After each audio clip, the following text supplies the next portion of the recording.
Hello everybody, I hope you all are fine. So class 10th के बच्चों, आप सभी को पहले तो ऑल द बेस्ट। कड़ी मेहनत करो, सफलता जरूर मिलेगी। ठीक है, अब देखो मैं आपको इस वीडियो में बताने वाली हूँ चैप्टर 3 के मनी एंड क्रेडिट के, जो कि प्रीवियस 10 ईयर में जो आपके क्वेश्चंस आए हैं, बोर्ड ने पूछे गए हैं अलग अलग तरीके से, घुमा के, डायरेक्टली और इनडायरेक्टली, वो मैं आपको बताने वाली हूँ। ठीक है, बेसिकली सबसे पहले मेरा मोटिव ये है कि आप क्वेश्चन आसानी समझ जाओ।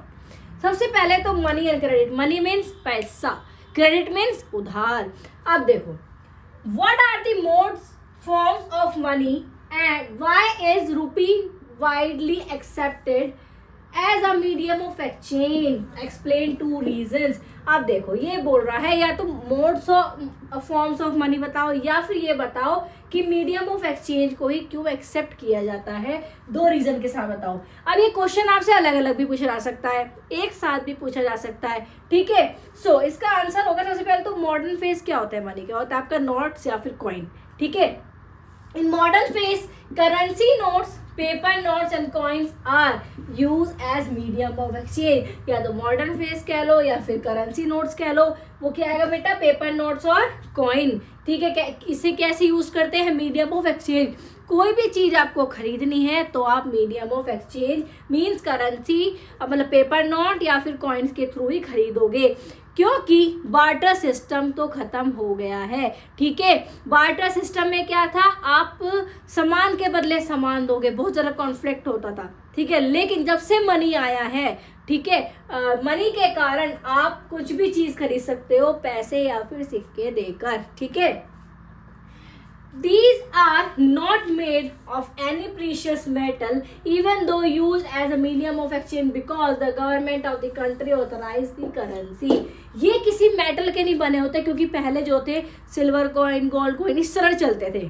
ठीक है, तो आज के टाइम में बेटा वो सब चीजें नहीं है, अब आ गया पेपर नोट और कॉइन। और सबसे बड़ी बात, गवर्नमेंट ने ये चीज ऑथराइज कर दी गई है। अगर गवर्नमेंट ने कह दिया तो ये चीज चलनी है। इस चीज को कोई भी, अगर आप सामान लेने जाओगे, ठीक है, फॉर एग्जाम्पल आप शूज लेने गए हो, आप पैसे दे रहे हो शूज लेने के, लेकिन आपको अगर शूज वाला कह दे कि नहीं मेरे को आप शूज के बदले ना फ्रूट्स दे दो, तो फिर क्या होगा, नहीं, दैट इज रॉन्ग, क्योंकि गवर्नमेंट ने ये ऑथराइज किया है कि करेंसी एक्सेप्टेबल होगी हर जगह पे, चाहे कोई सामान ले चाहे कोई सामान बेचे, सब कुछ पैसों में लेन देन होगा। ठीक है, अगर गवर्नमेंट ने देखा था ना नोट बंद कर दिया, अगर गवर्नमेंट चाहे तो 500 का बंद कर दे, 2000 का नोट बंद कर दे, ठीक है, जैसे कि हुआ था पहले भी, तो किसी ने यूज नहीं किया था। अगर गवर्नमेंट ने एक बार खोल दिया तो वो बात ही पत्थर की लकीर होगी। As the law legalized the use of rupee, so no individual can refuse a payment mode in rupees. Therefore, rupee widely accepted as medium of exchange. Yes, ये लॉ भी लीगलाइज करता है। ठीक है, लॉ के द्वारा भी लीगलाइज किया गया है, ये रूल्स एंड रेगुलेशंस बनाए गए हैं कि जो पेमेंट होगी वो मीडियम ऑफ एक्सचेंज के थ्रू ही होगी। ठीक है, सो इसलिए कहा जाता है कि अब के टाइम में जो गवर्नमेंट ने रूल बना दिया वो ही सबको मानना पड़ेगा। ठीक है, तो गवर्नमेंट ने अगर कोई भी नोट बंद करा तो आप उसके बाद यूज नहीं करोगे। अगर उन्हें ऑथराइज कर दी करेंसी, तो करेंसी में ही आपको लेन देन करना पड़ेगा, बार्टर सिस्टम का सिस्टम नहीं चला सकते हो आप। ठीक है, सो दिस ये क्वेश्चन आपको समझ में आ गया होगा आसानी से। अब चलते हैं दूसरे क्वेश्चन की ओर। Next question is, why is cheap and affordable credit important for the country's development? Explain any 3 reasons. ये क्वेश्चन आया है आपका CBSE 2018 में और 2012 में। और दूसरा क्वेश्चन भी सेम है, पढ़ लो कैसे पूछा गया है। Cheap and affordable credit is crucial for the country's development, assess the statement that is 2016 में आया है। देखो बेसिकली क्वेश्चन पूछ रहा है, सबसे पहले तो आपको पता होना चाहिए चीप एंड अफोर्डेबल क्रेडिट क्या होता है।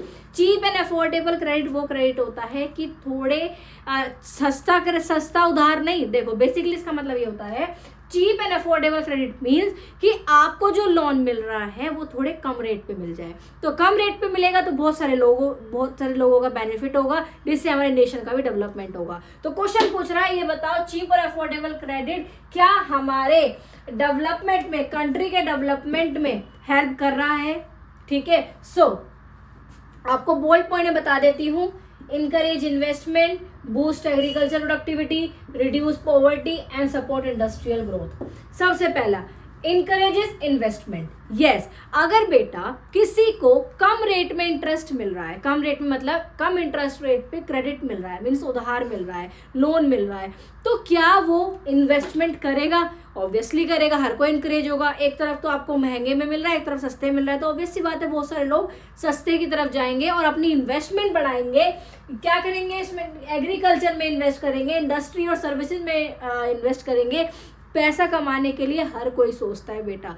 अगर वहाँ पे एक उनको मौका ऐसा मिल रहा है कि कम रेट पे उनको इंटरेस्ट मिल रहा है, रेट मिल रहा है, तो वो बेटा इनकरेज हो जाएंगे इन्वेस्टमेंट करने के लिए और ज़्यादा कि हाँ जी हम भी इन्वेस्ट करेंगे, हम भी पैसा उधार लेकर हम जैसे जैसे प्रॉफिट कमाएंगे वैसे उधारते रहेंगे। तो एक अगर नॉर्मल गरीब पर्सन भी अपना वो थोड़ा बहुत कम रेट पे वो ले सकता है। बेसिकली ये होता है इसलिए है जिससे और ज़रा कंट्री का डेवलपमेंट होगा। एक बात बताओ, किसी के पास दिमाग बहुत ज़्यादा है पर बेचारा गरीब है, ठीक है, तो क्या उसके पास पैसा आएगा दिमाग लगा के, क्या वो बिजनेस आगे नहीं लेके जा सकता? लेके जा सकता है, जिसकी वजह से हमारे कंट्री को भी बहुत अच्छा होगा। Second is boost agriculture productivity. देखो आप आज के टाइम में तो मॉडर्न टेक्नोलॉजीज आ गई है, लेकिन आज के टाइम में भी बहुत सारे पिछड़े इलाके ऐसे हैं जहाँ पर मॉडर्न टेक्नोलॉजी इस्तेमाल नहीं कर पाते लोग पैसों के कारण, पैसों की तंगी के कारण। अगर हमें उधार में मिल जाए, कम रेट ऑफ इंटरेस्ट पे हमें उधार मिल जाए, तो एग्रीकल्चर की प्रोडक्टिविटी बूस्ट होगी, ठीक है, बढ़ेगी। कैसे बढ़ेगी भाई? अगर उसे उधार मिल जाएगा तो वो उस सामान खरीदेगा, उससे क्या खरीदेगा? मॉडर्न टेक्नोलॉजी के जो टूल्स होते हैं, इक्विपमेंट्स होते हैं वो खरीदेगा, ठीक है, और जो भी हमारी सीड्स है, फर्टिलाइजर्स है, ये सब खरीदेगा, जिससे कि वो और ज़्यादा ग्रोथ करेगा, अपना जो उसका एग्रीकल्चर का काम है उसको और ज़्यादा आगे बढ़ा के लेके जाएगा, और जैसे जैसे प्रॉफिट कमाएगा वैसे वो अपना उधार देगा उधार, ठीक है। तो ये भी बहुत ज़्यादा ज़रूरी है, क्योंकि हमारे सेक्टर में, प्राइमरी सेक्टर में, शुरुआत ही प्राइमरी सेक्टर से होती है सारे सेक्टर में। जब तक हमें रॉ मटेरियल ही अच्छा नहीं मिलेगा तो हम सेकेंडरी और टर्शरी कैसे कर लेंगे, ठीक है। तो ये भी इम्पॉर्टेंट है, ये भी इसकी वजह से भी हमारी जो डेवलपमेंट होगी कंट्री, ठीक है। Third is reduce poverty. Obvious सी बात है बेटा, जैसे कि मैंने आपको बताया कि बहुत सारे आज के टाइम में बहुत ज़्यादा गरीब है, गरीबी अमीर और अमीर बनता जा रहा है, गरीब और गरीब बनता जा रहा है। तो क्योंकि अमीर बहुत ज़्यादा पैसा है तो पैसा अपनी चीज़ें, अपना लिविंग स्टैंडर्ड बढ़ाया जा रहा है, लेकिन अगर गरीब को भी वो उधार में वो मिल जाए, कम रेट ऑफ इंटरेस्ट पे उधार मिल जाए, लोन मिल जाए, तो वो अपनी गरीबी कम कर सकता है। पूछोगे कैसे कर सकता है? कैसे नहीं कर सकता? अगर वो इंसान अपना पैसा उधार लेकर अच्छे काम में लगाए, अपना कोई छोटा सा बिजनेस चला ले, ठीक है, कुछ भी फैमिली बिजनेस कर ले, या फिर कुछ भी, बहुत सारे रास्ते आज के टाइम में, तो वो क्या कुछ नहीं कर सकता, बहुत ज़्यादा लेवल अपना स्टैंडर्ड वो उधार सकता है, धीरे धीरे करके उधार भी उतार देगा और अपना लिविंग ऑफ स्टैंडर्ड भी सुधार लेगा, ठीक है। Reduce poverty. Fourth is support industrial growth. Yes, industrial growth भी सपोर्ट करता है। अब आप पैसा उधार लेकर अपने इन्वेस्टमेंट के और ज़्यादा आप आइडियाज़ में इन्वेस्ट करोगे, ठीक है, जिसकी वजह से आप एडवांस टेक्नोलॉजी को इस्तेमाल करोगे। एडवांस टेक्नोलॉजी कब आएगी आपके पास पैसा होगा, उसके थ्रू आप इक्विपमेंट खरीदोगे, ठीक है। तो ये भी बहुत ज़्यादा ज़रूरी है। तो ये सारे पॉइंट्स ऐसे हैं बेटा जिनके कारण आप हम अपनी नेशन को, हमारी कंट्री को डेवलप और कर सकते हैं, ठीक है। इनकरेजेस इन्वेस्टमेंट, ऐसे ही एग्जाम में लिख के आना है। मैं पहली बता रही हूँ कि आपको बार बार बता रही हूँ, जब जो भी क्वेश्चन आएगा पहले आप बोल्ड पॉइंट्स में उसको अंडरलाइन करना, फिर उसके अंदर बना के लिख देना। मैंने थोड़ा कम लिखा है, ठीक है, सिर्फ आपको समझाने का पर्पस है मेरा कि समझ लो, ठीक है। फिर आप बना के लिख सकते हो, बहुत क्या नहीं लिख सकते इसमें, आपको सब कुछ तो आपको इजीली समझा दिया है मैंने, ठीक है। Encourage investment, boost agriculture productivity, reduce poverty, support industrial growth. बच्चा आप अगर पॉइंट्स में ये लिख के आओगे ना, टीचर देखते ही समझ जाएगा जी बच्चों को आता है। आगे आप बनाकर लिख दो, पर आप पॉइंट्स अगर एक्यूरेट लिख दोगे तो नंबर आपको मिल जाने हैं, ठीक है। तो जहाँ पे भी चीप एंड अफोर्डेबल क्रेडिट आ जाए वहाँ ये समझ लेना बेटा कि ये बात कर रहा है कि कम रेट ऑफ इंटरेस्ट पे हमें क्रेडिट मिल रहा है, सस्ते में नहीं मिल रहा, कम रेट ऑफ इंटरेस्ट पे मिल रहा है, ठीक है। क्योंकि आज के टाइम में बहुत सारे हाई रेट ऑफ इंटरेस्ट मिलते हैं, जैसे कि हम गाड़ी ले लें तो हमें रेट ऑफ इंटरेस्ट ज़्यादा देना पड़ेगा, घर खरीदे तो रेट ऑफ इंटरेस्ट ज़्यादा करना पड़ेगा। अगर हम बेटा स्टूडेंट्स की पढ़ाई के लिए अगर हम लोन लेते हैं तो हमें रेट ऑफ इंटरेस्ट कम मिलता है, क्योंकि गवर्नमेंट भी ये चाहती है कि हर एक बच्चा पढ़े, ठीक है, एजुकेशन में किसी की कमी नहीं आए, इसलिए रेट ऑफ इंटरेस्ट बहुत कम रखा गया है हमारे एजुकेशन सिस्टम के लिए, ठीक है। सो ये पॉइंट आप जरूर मेंशन कर देना कि एजुकेशन का एग्जाम्पल आप लिख के आ जाओगे तो भी आपको मार्क्स मिलेंगे, ठीक है। चलो अगले क्वेश्चन की तरफ पढ़ते हैं। Next question is, why is it necessary for the bank and the cooperative society to increase their lending facilities in the rural areas? Explain. ये बताओ क्यों जरूरी है बैंक का और कोऑपरेटिव सोसाइटी का इंक्रीज करने के लिए फैसिलिटीज रूरल एरियाज में, क्यों रूरल एरियाज में ही क्यों हमें इंक्रीज करनी चाहिए, ठीक है। अब ये आया है क्वेश्चन बेटा दिल्ली 2015 में, ठीक है। Next is, why is there a great need to expand formal sector of credit in India? ये बताओ क्यों इतनी ज़्यादा ज़रूरत है फॉर्मल सेक्टर की हमारे देश में, हमारे इंडिया में, क्रेडिट सेक्टर की, फॉर्मल सेक्टर की हमारे इंडिया में लाने के लिए। एक्सप्लेन एनी 3 रीजन, 3 रीजन के साथ समझो। 2012 में, cheap and affordable credit is essential for poor household both in rural and urban areas. In the light of the above statement, explain the social and economic values attached to it. ये आया बेटा all India 2013 में। अब देखो, cheap and affordable credit वो credit जो कि आपको के कम रेट ऑफ इंटरेस्ट पे दिया जाता है। तो ये बताओ क्यों पुअर हाउस होल्ड के लिए जरूरी है ये, और ये दोनों के दोनों में, अर्बन में बताओ रूरल में बताओ, ठीक है। चलो मैं बताती हूँ आपको। सो आंसर इसका है बेटा, चलो पढ़ते हैं। Due to the following reasons it is necessary for the banks and the cooperative society to increase their lending facility in rural areas. जो हमारे गांव है, गांव में फैसिलिटीज होनी चाहिए फॉर्मल सेक्टर की, क्योंकि वहां पे अभी तक भी इनफॉर्मल सेक्टर ही चल रहा है, ठीक है। तो क्यों किन किन रीजन की वजह से होना चाहिए, चलो पढ़ते हैं। पहला है limited availability of formal sector. Limited available है, फॉर्मल सेक्टर अवेलेबल ही नहीं है, ठीक है। वहां पे इनफॉर्मल सेक्टर है, फॉर्मल नहीं है।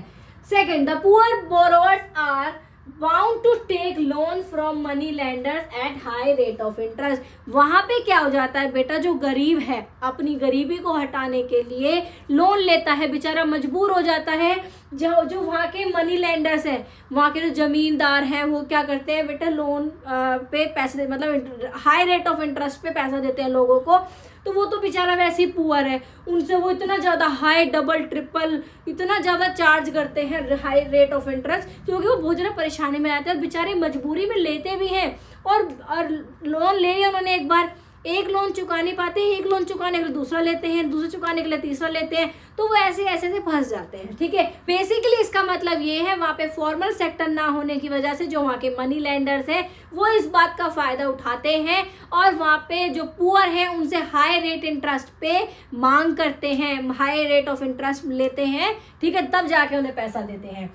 Next is, due to high rate of interest they are not able to repay the loan and caught in debt। जैसे कि मैंने आपको बताया, वो इतना हाई रेट ऑफ इंटरेस्ट है कि वो पैसा इतना कमा नहीं पाते, ठीक है, हाई रेट ऑफ इंटरेस्ट इतना है तो लोन उनका रीपे हो नहीं पाता, ठीक है, जिसकी वजह से वो डेब्ट ट्रैप में फंस जाते हैं। डेब्ट ट्रैप मीन्स जो कर्जे में फंस जाना, ठीक है, क्योंकि वो क्या करते हैं, एक लोन लेते हैं दूसरा चुकाने के लिए, फिर लेते हैं, फिर दूसरा लेंगे, फिर लेंगे, ऐसे करते करते करते करते एक चुकाने के चक्कर में बेटा वो एक चक्रव्यूह में फंस जाते हैं, डेब्ट ट्रैप में फंस जाते हैं, वो कहीं के भी नहीं रहते, फिर वो कर्जे में आ जाते हैं।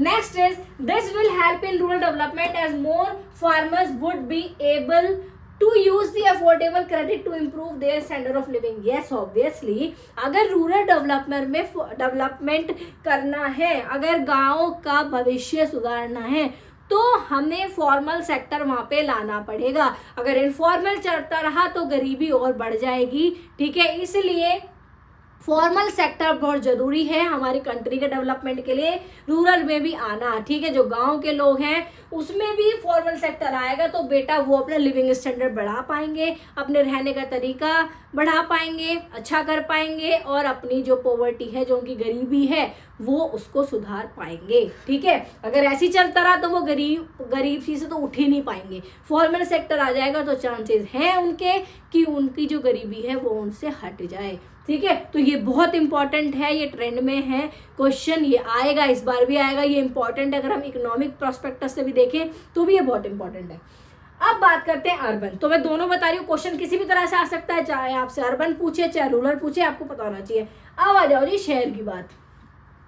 Increase the standard of living, obvious सी बात है, जो फॉर्मल सेक्टर होगा तो स्टैंडर्ड ऑफ लिविंग होगा, क्योंकि वहाँ पे रेट ऑफ इंटरेस्ट बिल्कुल ज़्यादा हाई नहीं होते हैं, तो जिसकी वजह से वो लोन ले पाते हैं, रीपे भी कर पाते हैं और अपना रहने का रहन सहन भी अपना अच्छा कर पाते हैं। ठीक है, more develop families will lead to develop nation. Yes, जितना ज़्यादा डेवलपमेंट होगा, जितना ज़्यादा फैमिलीज का डेवलपमेंट होगा, जितना ज़्यादा लिविंग स्टैंडर्ड बढ़ेगा, उतना ज़्यादा हमारी इकोनॉमी का, हमारे नेशन का डेवलपमेंट होगा। ठीक है, तो ये बेटा इंपॉर्टेंट क्वेश्चन था, इसको इंपॉर्टेंट मार्क करके रखना। ठीक है, इससे रिलेटेड कुछ भी आ सकता है, घुमा के क्वेश्चन पूछ लेंगे, पर ये पॉइंट्स याद करना जरूर आपको लिखना है, रटना नहीं है, बिल्कुल भी रटना नहीं है। I am telling you again and again. ठीक है, बहुत रेयर क्वेश्चन ऐसे होते हैं जिसमें कि आपको रटना पड़ता है, बट ये ऐसे क्वेश्चन रटने वाले नहीं है, समझने वाले क्वेश्चन है। ठीक है, समझ जाओगे अगर कॉन्सेप्ट, तो आप क्लियरली, मैं बोल रही हूँ 95% से ऊपर आपके मार्क्स आने वाले हैं। ठीक है, बस समझ लो, प्रीवियस ईयर क्वेश्चन एक बार आपने गो थ्रू कर लिए तो बहुत अच्छे मार्क्स आ जाएंगे। सिर्फ देखना ही नहीं है बेटे, लिख लिख के प्रैक्टिस करो। ठीक है, more you right more you gain, I am telling you. ठीक है, सो अब बढ़ते हैं अपने नेक्स्ट क्वेश्चन की तरफ। So next question is, why is modern currency accepted as medium of exchange without any use of its own. ठीक है, अब ये बताओ जो मॉडर्न करेंसी है क्यों एक्सेप्टेड करी जाती है as medium of exchange. Modern currency कौन सी बेटे, हमारे paper, note and coins. Find out the reason. ठीक है, ऑल इंडिया 2015 में आया, रीजन के साथ बताओ। Similar question, how is money use as medium of exchange, explain with example. ये बताओ मनी को मीडियम ऑफ एक्सचेंज कैसे किया जाता है, कैसे यूज किया जाता है, एग्जाम्पल के साथ बताओ। दिल्ली 2013 में आया है।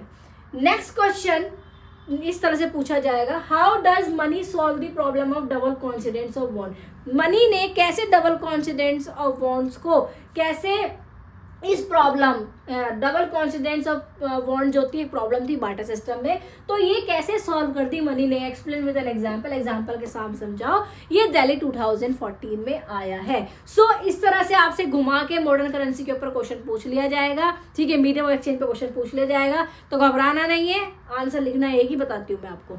सो बेटा आपको ऐसा आंसर बता देती हूँ जो आप हर क्वेश्चन को जैसे भी ट्विस्ट करके आएगा, आप आंसर को ट्विस्ट करके लिख सकोगे। So, money act as medium of exchange by facilitating transaction without the complication of the barter system। हाँ जी, barter system की limitation, जो भी barter system की प्रॉब्लम थी उसी के कारण ही तो मनी को इन्वेंट किया गया था। तो बार्टर सिस्टम में बड़ी कॉम्प्लिकेशन थी भाई, लेकिन मनी ने वो सब खत्म कर दिया। अब कैसे कर दिया मैं वो आपको बताती हूँ।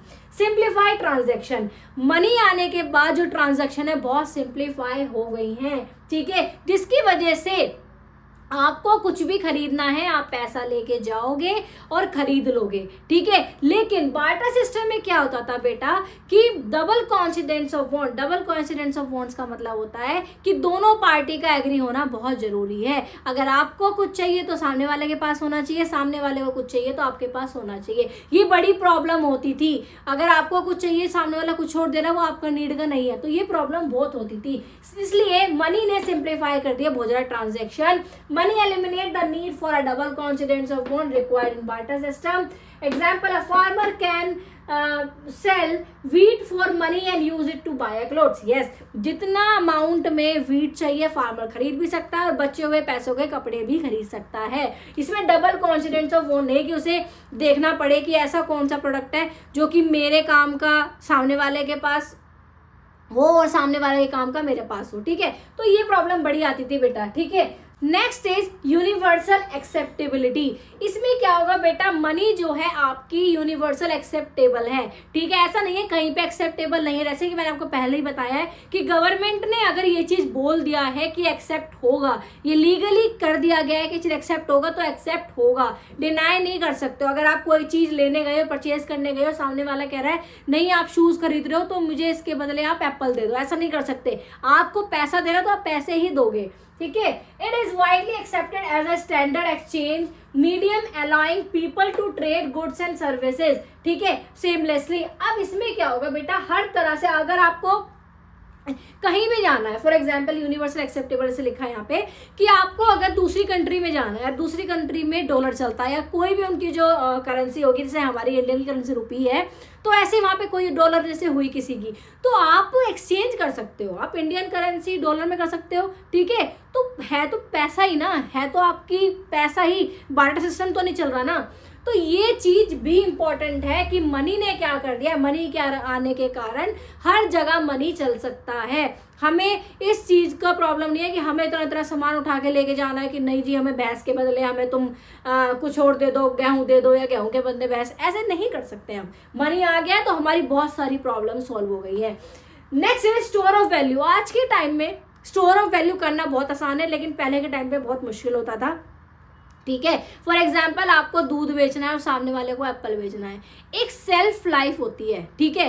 अगर वो खराब हो जाता है, आप लंबे समय तक वो चीज पेरिशेबल गुड्स को नहीं रख सकते हो, बट अगर आपके पास पैसा है तो आप उस पैसे को स्टोर करके रख सकते हो, पैसा खराब नहीं होता है। अगर कंडीशन एक्सीडेंटली कुछ ऐसी हो गई कि पैसा आपका जल गया है, कुछ हो गया, वो चीज़ अलग है, बट पैसा खराब नहीं हो सकता, आप स्टोर कर सकते हो और कम स्पेस में स्टोर कर सकते हो, ठीक है। इस खराब होने के चांसेस नहीं होते कि पैसा आपका खराब होगा। तो स्टोर ऑफ वैल्यू भी एक इंपॉर्टेंट फीचर है मनी का, जो कि सारी प्रॉब्लम सॉल्व कर दी है। Next is convenience. Yes, convenience के हिसाब से अगर आपको 10,000 का सामान लेने जाना है तो आप 10,000 रुपये लेके जाओगे। ऐसा नहीं है कि आपको जैसे पहले चलता था इतनी सारी भैंसे लेके जा रहा हो, पसंद कर ले कौन सी तेरे को लेनी है, इसके बदले तू सामान दे दे जी, नहीं। बहुत सारे ऐसे इंसिडेंट पहले हुए हैं, तब होते थे जब बार्टर सिस्टम होता था, लेकिन जब से बार्टर सिस्टम खत्म हुआ है तब से ये सारी प्रॉब्लम भी हमारी सॉल्व हो गई है। तो आप कन्वीनियंस के हिसाब से अगर 5,000 का सामान है, आपके पास 50,000 है, तो आप 45,000 अपने आराम से सेव कर सकते हो,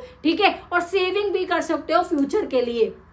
और बार्टर सिस्टम में आप फ्यूचर के लिए सेव नहीं कर सकते थे, बट आप मनी के होते हुए बार्टर सिस्टम नहीं चल रहा है, तो आप कन्वीनियंस के हिसाब से सेव कर सकते हो। आई होप बेटा आपको सारे जो क्वेश्चन है इजीली समझ में आ गए होंगे। इनको प्लीज पढ़ो, PYQ बहुत इंपॉर्टेंट है आपके बोर्ड के लिए। जितने आप PYQ क्वेश्चंस लगाओगे, जितने प्रैक्टिस करोगे, उतने आपकी परसेंटेज इंक्रीज होगी। ये ट्रूथ है, ठीक है। प्रैक्टिस करो, more and more question practice करो, कंफ्यूज मत हो हम कहाँ से पढ़े, ठीक है। अभी तक आप नहीं पढ़े हो कुछ भी तो प्रीवियस ईयर प्रैक्टिस कर लो, ठीक है। क्वेश्चन सिमिलर 100% लगेगा। अगर आपकी फुल तैयारी भी नहीं है तो आप प्रीवियस ईयर क्वेश्चन करो, आपके 100% 95+ मार्क्स आएंगे, ठीक है। सो ऑल द बेस्ट, मेहनत करो। अगर आप मेहनत कर रहे हो तो आपके 100% अच्छे मार्क्स आएंगे, नो डाउट। इसलिए मैं आपको PYQ करा रही हूँ, जिससे कि आप तक ये वीडियो पहुंच जाए, ठीक है। अपने दोस्तों में शेयर करो, सबका भला करो, ठीक है। सबके अच्छे मार्क्स आने चाहिए, किसी का बुरा नहीं सोचना है कि उसके नहीं आए मेरे आ जाए, सबके मार्क्स अच्छे आने चाहिए, ठीक है। सबकी मेहनत सबके साथ है, ठीक है। कोई बच्चा देख के भी इग्नोर कर देगा, कोई बच्चा देख के सीख लेगा और मेहनत करके पढ़ेगा। क्वेश्चनों को, जो भी मैंने क्वेश्चन पढ़ाए सबको प्रैक्टिस करेगा, लिख लिख के प्रैक्टिस करेगा, 100% आएंगे मार्क्स। आंसर राइटिंग पे ध्यान देना, सजा सजू के मत लिखना, आंसर राइटिंग पे ध्यान दो, वर्ड टू वर्ड बिल्कुल पॉइंट टू पॉइंट लिखो, आपके अच्छे मार्क्स आएंगे। सो अगर आपको वीडियो पसंद आए तो प्लीज़ लाइक करें, शेयर करें, कमेंट्स करें अगर आपको कोई भी टॉपिक पे चाहिए वीडियो, और सब्सक्राइब करें मेरे चैनल को और ज़्यादा इन्फॉर्मेशन पाने के लिए, ठीक है। So thank you so much for watching.